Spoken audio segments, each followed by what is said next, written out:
Hello friends, എല്ലാവർക്കും പുതിയൊരു വീഡിയോയിലേക്ക് സ്വാഗതം. ഇന്നത്തെ കഥയിൽ വരുണിന്റെ അമ്മയും കൽപ്പനയും പ്രിയങ്കയുടെ അടുത്തേക്ക് വരികയാണ്. പ്രിയങ്കയുടെ മുത്തശ്ശിയോട് ചോദിക്കുന്നുണ്ട് ഡ്രസ്സ് മാറിയില്ല എന്നൊക്കെ. പ്രിയങ്കയുടെ അമ്മ ഉടനെ തന്നെ രാധികയുടെ മുഖം തുണി കൊണ്ട് മറച്ചു വെക്കുന്നുണ്ട്. വരുണിന്റെ അമ്മ ചോദിക്കുന്നുണ്ട് ഡ്രസ്സ് മാറിയില്ലേ, ഞങ്ങളാണ് ഒരുക്കേണ്ടതെന്നൊക്കെ പറയുന്നു.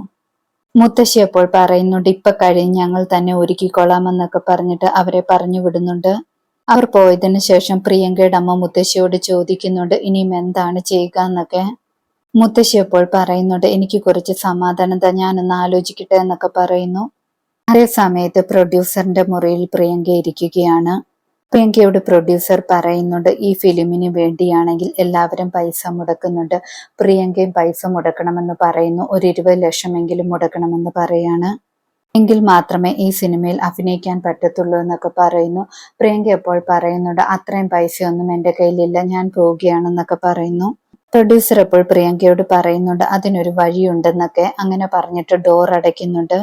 ശേഷം പ്രിയങ്കയുടെ അടുത്തേക്ക് അയാൾ ചെല്ലുകയാണ്. പ്രിയങ്ക എപ്പോൾ പറയുന്നുണ്ട് എന്നെ വെറുതെ വിട്, ഞാൻ ഇവിടെ നിന്നും പോവുകയാണെന്നൊക്കെ പറയുന്നു.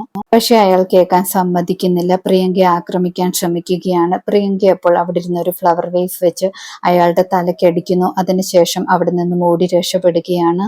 പ്രിയങ്ക ശരത്തിന്റെ അടുത്തേക്ക് ചെല്ലുന്നുണ്ട്. ശരത്ത് പ്രൊഡ്യൂസർ ആകുന്ന സ്വപ്നമൊക്കെ കണ്ടിരിക്കുകയായിരുന്നു. ആ സമയത്താണ് പ്രിയങ്ക ചെന്നിട്ട് കാര്യങ്ങളൊക്കെ പറയുന്നുണ്ട്.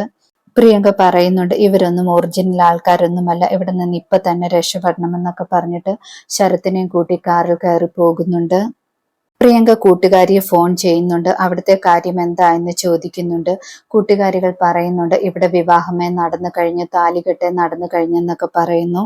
പ്രിയങ്ക എവിടെ സംഭവിച്ച കാര്യമൊക്കെ പറയുന്നുണ്ട്. കൂട്ടുകാരി എപ്പോൾ പറയുന്നുണ്ട് വരുണാണെങ്കിൽ ഞങ്ങൾ വിചാരിച്ചതുപോലെയല്ല, ഭയങ്കര കോടീശ്വരന്മാരാണ്, നീ ഈ വിവാഹത്തിന് സമ്മതിക്കുന്നതായിരുന്നു നല്ലത്, അങ്ങനെയെങ്കിൽ വരുൺ തന്നെ നിന്റെ സിനിമ പ്രൊഡ്യൂസ് ചെയ്തേനെ എന്നൊക്കെ പറയുന്നു. കൂട്ടുകാരികൾ ഫോൺ മുത്തശ്ശിക്ക് കൊടുക്കുന്നുണ്ട്. മുത്തശ്ശി പ്രിയങ്കയെ വഴക്ക് പറയുന്നുണ്ട്. പ്രിയങ്ക എപ്പോൾ പറയുന്നുണ്ട് ഞാൻ വേറെ വഴിയില്ലാഞ്ഞിട്ട് വന്നതാണെന്നൊക്കെ. ഞാൻ ഇവിടെ വന്നില്ലായിരുന്നെങ്കിൽ ഇവർ എല്ലാവരും കൂടെ പന്തലിൽ വന്ന് പ്രശ്നമുണ്ടാക്കിയേനെ, എല്ലാവർക്കും നാണക്കേടായേനെ, അതുകൊണ്ടാണ് ഞാൻ വന്നതെന്നൊക്കെ മുത്തശ്ശിയോട് പറയാണ്. പ്രിയങ്കയുടെ മുത്തശ്ശി അപ്പോൾ പറയുന്നുണ്ട് എത്രയും പെട്ടെന്ന് ആരും കാണാതെ ഇവിടെ വരാൻ നോക്കാനെന്നൊക്കെ. പെട്ടെന്ന് തന്നെ വരാമെന്ന് പറഞ്ഞിട്ട് ഫോൺ വെക്കുന്നു. പ്രിയങ്ക കല്യാണ മണ്ഡപത്തിന്റെ അടുത്തേക്ക് എത്തുന്നുണ്ട്. ശരത്ത് പ്രിയങ്കയോട് പറയുന്നുണ്ട് ഞാൻ വെളിയിൽ നിൽക്കാം, പ്രിയങ്ക കാറിലിരുന്ന് ഡ്രസ്സ് മാറിക്കോളാം എന്ന് പറയുന്നു. പ്രിയങ്ക വീട്ടിൽ നിന്നും ഇട്ടിട്ട് വന്ന ഡ്രസ്സ് മാറ്റി വെളിയിലേക്ക് ഇറങ്ങുന്നുണ്ട്. വെളിയിലേക്ക് ഇറങ്ങിയതിനു ശേഷം മണ്ഡപത്തിലേക്ക് പോകുന്നു. പ്രിയങ്ക മണ്ഡപത്തിലേക്ക് വരുമ്പോൾ വരുണിന്റെ അമ്മയെ കാണുന്നുണ്ട്. വരുണിന്റെ അമ്മ കാണാതെ മറഞ്ഞൊക്കെ നിൽക്കുന്നുണ്ട്. ശേഷം കൽപ്പനയുടെയും തിരുമേനിയുടെയും ഒക്കെ കണ്ണ് വെട്ടിച്ച് പ്രിയങ്ക റൂമിലേക്ക് ചെല്ലുന്നുണ്ട്. പ്രിയങ്കയുടെ കൂട്ടുകാരികൾ പ്രിയങ്കയും കൂട്ടിയിട്ട് പ്രിയങ്കയുടെ അമ്മയുടെ അടുത്തേക്കും രാധികയുടെയും മുത്തശ്ശിയുടെയും അടുത്തേക്ക് കൂട്ടിയിട്ട് ചെല്ലുന്നുണ്ട്.